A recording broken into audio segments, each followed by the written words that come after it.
Good afternoon. Thanks for joining me for Conversations Over Coffee. Today, I'm delighted to welcome my friend, my teacher, my student, Rachel Gildiner from GatherDC. I look forward to talking with Rachel about relation about relational engagement as a form of building sacred communities. Before we get to that, we're on Facebook, YouTube, and betzetic.tv. If you like today's conversation, don't forget to give us a thumbs up and to share with your friends. Comments are also always appreciated and help us get the conversation to more people. If you have any questions for Rachel, please put them in the Facebook or YouTube chat, and we'll do our best to bring them into the show. With that out of the way, let me introduce Rachel Gildiner, who is a leading expert and thought leader in the field of relational engagement and has been helping build relational communities for over decades. She was a key player at Hillel International's peer engagement and education initiatives, and most recently as the founder and executive director of GatherDC. She shaped the organization into the premier relational platform for Jewish 20s and 30s in the Washington, D.C. metropolitan area. And way before that, Rachel and her family grew up at my first shul, Temple Beth Shalom in Cherry Hill, New Jersey. And I know Rachel from her bat mitzvah, from her confirmation, from Israel experience, from Shabbat to Shabbat, from her wedding. And it's really been a privilege to continue to be in relationship with Rachel all these years. Hi, Rachel. Hi, Rabbi Wernick. Thank you for having me. And yes, the power of relationships through all these years. It's been very special. And it's fascinating also how they change and metamorphosize over the course of time. Maybe that's a good way to start. Our relationship goes back some 25 plus years, but you've been leading GatherDC now for 7 years, and before that you were at Hillel. What have you noticed about the ebb and the flow of relationships in the work that you're doing? Yes. So, we like to say that relationships are both an art and a science. There are some scientific things that through social physics and social psychology and sociology, we've been able to understand about relationships and what they are and how they form and how they last. And so I would say a few things. There are just some universal truths to what it means to build relationships that I do not think have changed over the years. One of which is the foundation of trust, right? If you build trust, that doesn't happen in one meeting and it doesn't happen in two. Over time and in different ways, those relationships that have that foundation can actually withstand more pressure of disagreements, of time away. The deeper the trust, the more that relationship can withhold. And I think we've seen, I've worked with young adults. I've worked with even building relationship with staff where we don't always agree. Relationships that are resilient can hold tension and different opinions. And that is a very hard thing to build, but when it works, it makes relationships that much more rich, and more learning can occur. So I think that's like a universal truth. So go a little bit deeper into that, right? Like you build relationships on trust. It seems like it should be obvious. Yeah. And yet it's not. Yeah. So what does it mean to have trust? And how do you build that? The kavanah with intentionality. Yeah. So I want to zoom out for a little bit to answer that question, Rabbi Wernick, which is we have to see it as our jobs and worthy of our time. Part of the reason why Gather exists and the relational work that we do is because many Jewish communal leaders see it as their job to plan the most engaging or content-filled programs, or it is their job to keep an organization running, or it is their job to run board meetings and have solid governance. And that is all part of our job.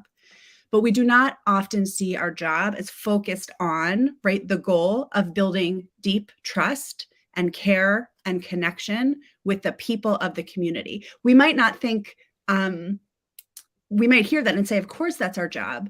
But the focus, where we spend our time, our energy, our resources, if you look across the Jewish institutional world, it is rarely on building trust. It is about programs.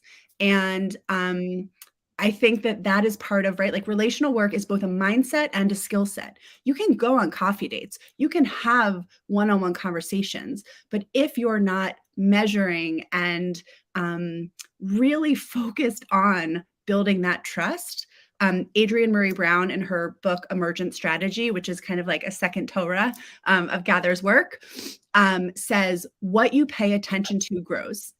And so when we pay attention, do you have it right there on your desk? When you pay attention No, but to, that's actually one of the books I don't have. I can't it's believe I amazing. don't have that.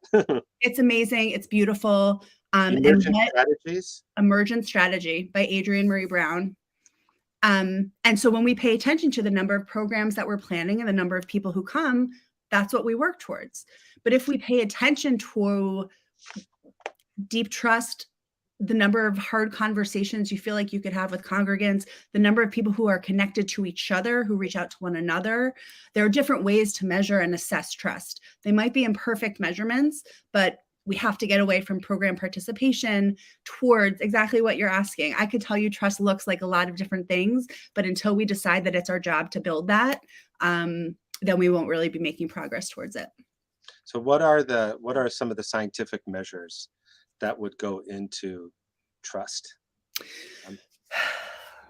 Okay, so one is, and it's not directly into trust, but it's the social physics, which I think is important.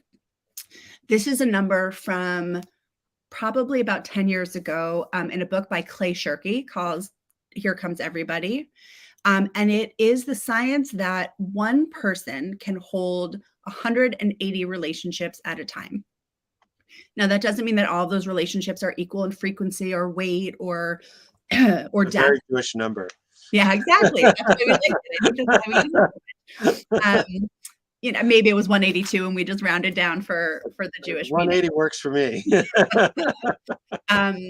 But if we use that number, then it helps us understand the relational scaffolding that is needed to support a community of 1,000 people or of 5,000 people, and understanding how we can use the people in our community as relational leaders to build those next 180 relationships.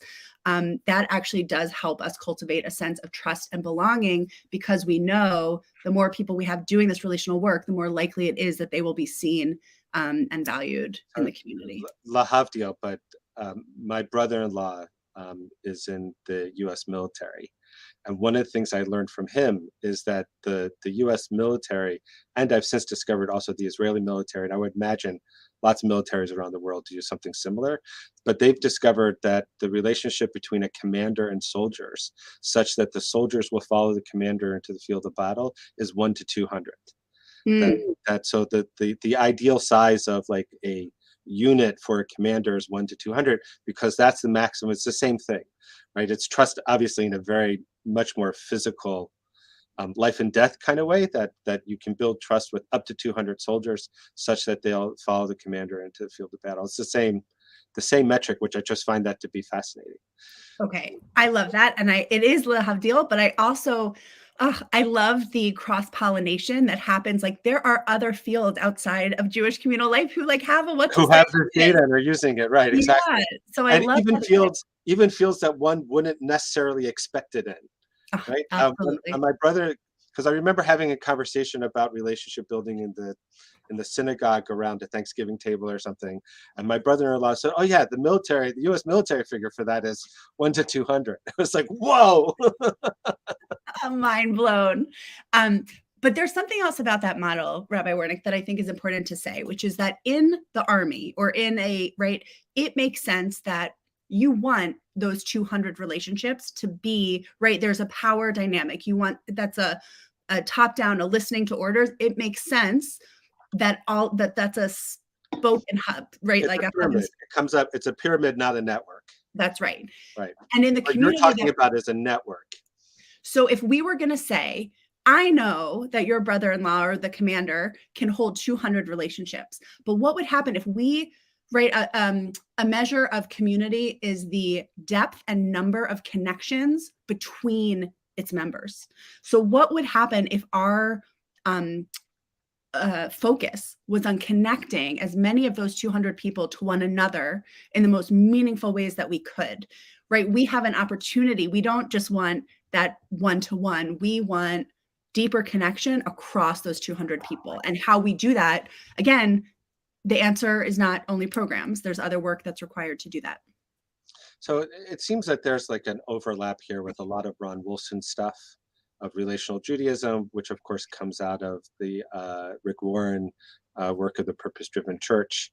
I know that we actually asked that question in our small group strategy: is how many relationships did you have at Bethzedek before the small group, and how many would you say you have afterwards? And the starting number, I think, was like 7, and the ending number was like 15, 16, which was a radical, I mean, a much larger growth than I think I would have guessed would have been the outcome for that. But it still seems, there's a couple things that I know that I'm experiencing in the congregation, and I'm sure I'm not alone from this in a congregational setting. One thing that is challenging about this strategy is, first and foremost, just the strategic, psychological, social shift from programming to people, and from membership to meaning. That's my iteration of that. And the second is, in a culture that is used to programming, it just never seems like there's enough people to engage and motivate to be part of this. In a nonprofit world, you can't afford the people that are necessary to do the work from a professional perspective. You have to be able to rely on peer-to-peer kinds of engagements, which I know that you were involved with at Hillel. And so I'm just wondering if you can talk a little bit about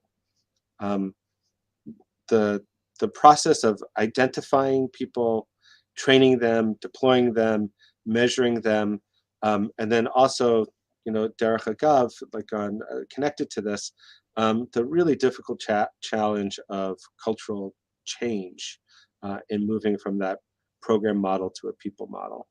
Yeah. Okay, so you hit on like the biggest question of this work. Well, why should we hide from the most important stuff? No, let's lean into it. I appreciate that. So 2 things to say, I think. The first is, once in a while, people will say, "Oh, so this relational work, is it less expensive? Is it more, can you read it?" It's not. This isn't easier work, right? You still need people, you still need resources. It is just a different use of resources and infrastructure. And so I think just acknowledging that, right, we can't do more and more. We have to stop doing some things. One of the things we do in our trainings with organizations is we do a stop, start, continue, right? We train on relational engagement. These are the concepts. These are the goals. This is what we're trying to achieve. What might we have to stop doing if we want to achieve these things? And that all fits into your other point, Rabbi Wernick, about the systems change that is required to really see the impact of relational work and to get more and more people to do it. So we don't have the answers, but we do know that this isn't just about training. This is about change at every level of an organization. And it's about creating a culture where people see the impact of relational work because they feel it, they experience it, and they know the difference. And that takes time. And it takes a lot of saying the same thing again and again and again. Even when people say, yeah, people over program, or meeting people where they are, or we have coffee dates, there's still a different energy when it is actually happening. One of the other books that we refer to is Radical Candor. And what they say is that relationships don't necessarily scale, right? More than you can't be in relationship with 1,000 people, as we just said, but culture scales. And so if you have a relational culture, if someone comes into the synagogue or into any space and they are greeted and they are welcomed and they're asked about their lives and they're connected to someone else, when you experience that, it is signaling and modeling that that is how this community operates, that the way you lead, the way you participate in this organization is that you are a relational leader. And that is what can scale. The culture has to be, it's small steps, but the more it happens, it builds. And then you're creating a culture. And I'm not saying it's easy. The culture change is the hardest part of any of this work. It is possible. And I know that because we've done it on campuses around the country and because we're doing it in DC. And you had another part of this question, which was like the people who do this work. We spend a lot of time talking to boards and lay leaders. Committees are really important, and the role of lay leaders in doing a lot of what they do already is important. But if you did a stop, start, continue with the board members or the lay leaders that are already a part of your community, and they stopped planning an annual gala and started building relationships and having a focus of a relationship portfolio, not to ask for money, just to model being relational leaders, that is the type of scaffolding that you see the return on investment, and you're also changing the culture of what it means to lead at your organization. But what happens then to the annual gala? Yeah. I mean, you know, you can stop doing that, but yet, you know, programming still becomes it might not be the purpose of why you're there, but you still want to bring people together, don't you? You do. And I think the question is, what is the return on investment of the time and energy we spend on bringing people into a room versus thinking about how you can make that room a place of belonging and relational connection? Yeah, so I mean, it's not necessarily you don't have the gala. It's just the way in which you go about creating the gala is with also the relational, you know, aspects involved. I know that you know, we do once a month we do family Shabbat dinner and a program, and now we did it just recently. We had 200 people show up for it, which is great. It's continuing to grow. We try to be very specific about who sits where, and this time we put on the table a series of relational questions that people could ask each other to be more intentional about that. And I think that's kind of what you're talking about. It's not that you're not doing programming, it's just that you're doing programming with a different focus and a purpose. Yeah, and that's where the heartbeat model that Gather has created and we talk about, which is programs have a really big role and we call those large beats. But they're also, if we can create those large beats in ways that facilitate the smaller beats in between, the connective tissue of community that happen outside of programs. So someone following up with someone who was at that program and saying, it was so nice to meet you and your 3-year-old, you know, we know it's really hard to get out of the house with kids, you know, the knowing that it mattered that you were there, that creates these moments for connection in between is really important. And sometimes it's just inversing where we focus our energy from the large beats to the small beats. I want to ask you a little bit about metrics. People focus on what they know is being measured. Yeah. The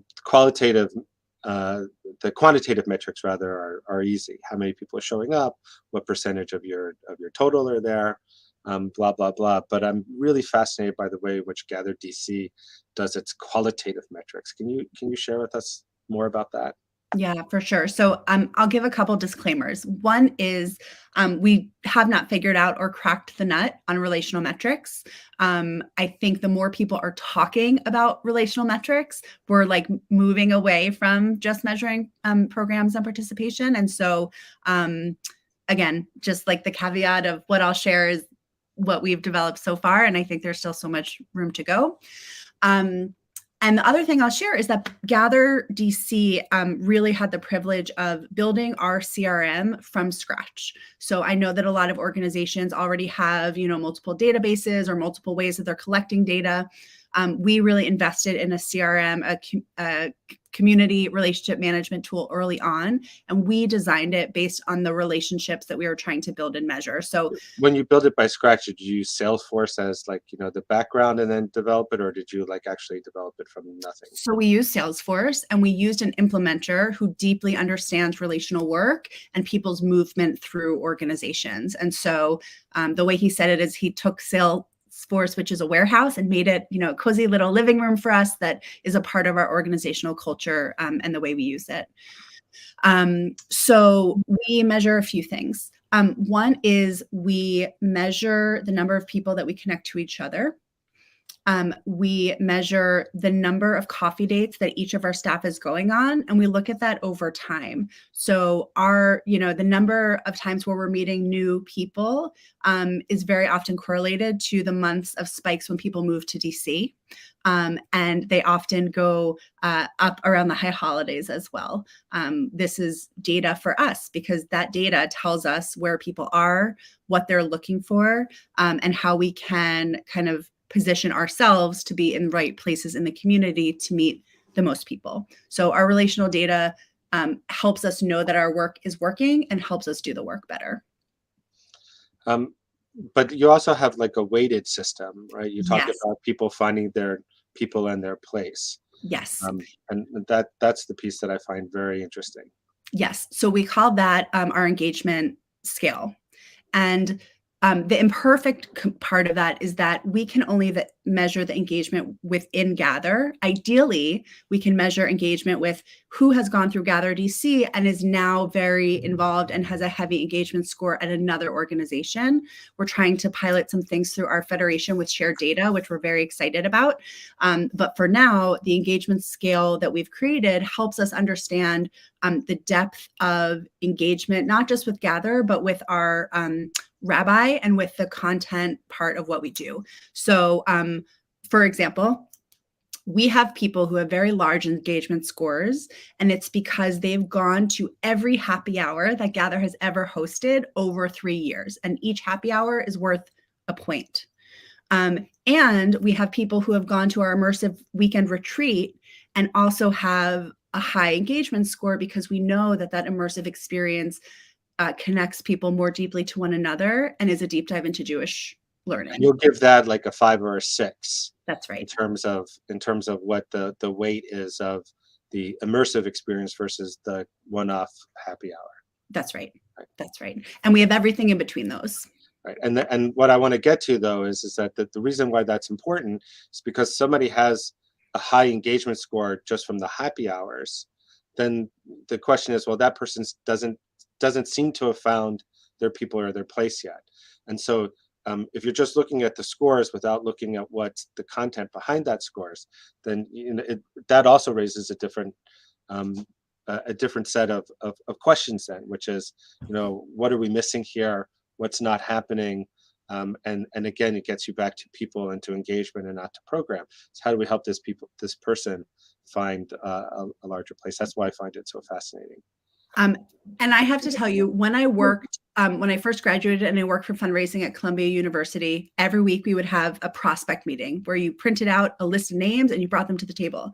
At GatherDC, we have people strategy meetings where we list out our people and we say, what is the last time someone's connected with them? What is their current engagement score? What was the last thing they did?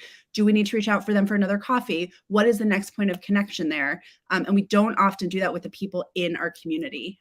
So I think you're totally right. So I'm watching the clock, but I have two last questions that I want to get to. One is, what makes GatherDC Jewish? So like, you can talk about relationships and relational engagement for that purpose, but there's a specific purpose here. I mean, you're not doing this just to build relationships. You're doing this because you want to, I think, you want to help people find Jewish community. So share with our audience, most of whom here in Canada, are probably not familiar with GatherDC and what it does, why it does it, and what makes it Jewish.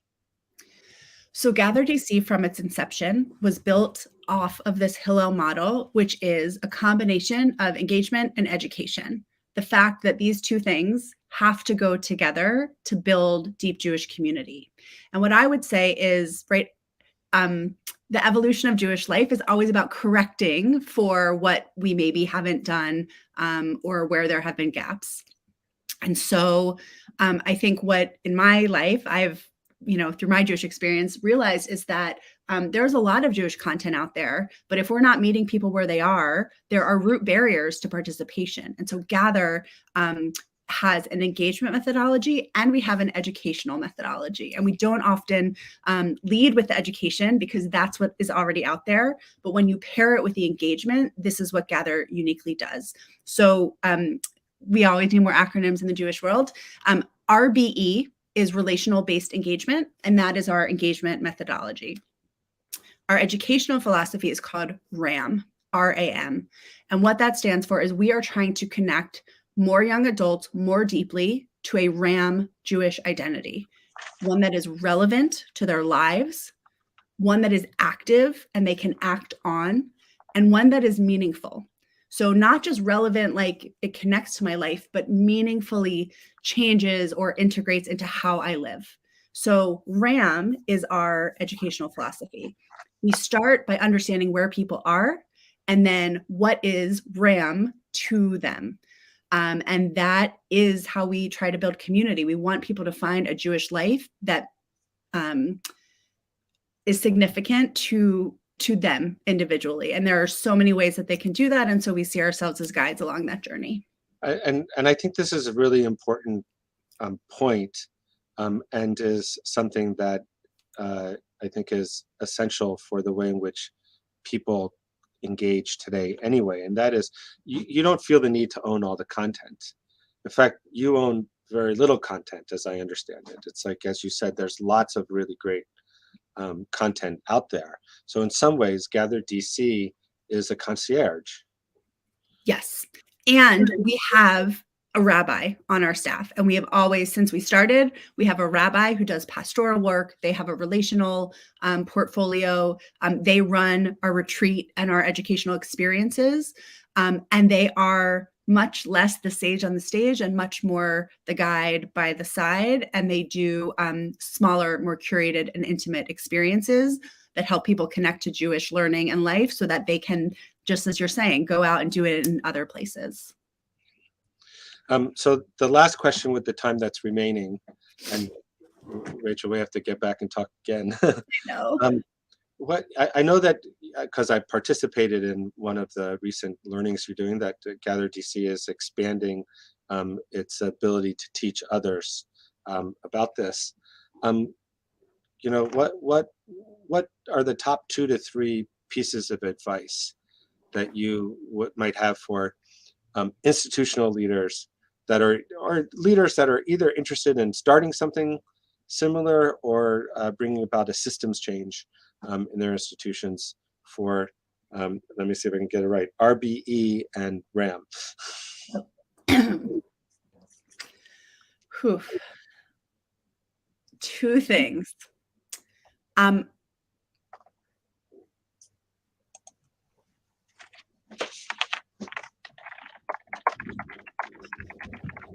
I want to say 2 diametrically opposed things, and so I'm going to say them both. One is just start doing. If you can apply one new relational tactic to the work that you're already doing, it will move the needle. Meaning, try to relationalize your team meetings. Try to, at your next program, have someone whose job it is to know everyone in the room and then have them do follow-up steps, or have everyone who's in that room have 2 people's names to do follow-up to. If there are small, immediate things that you can do to advance a relational approach, they're worthy, you will see the impact, and you should do them. So like, make it easy is the first. The second is This work requires transformation, and is big and is hard. And so I think the other piece of advice is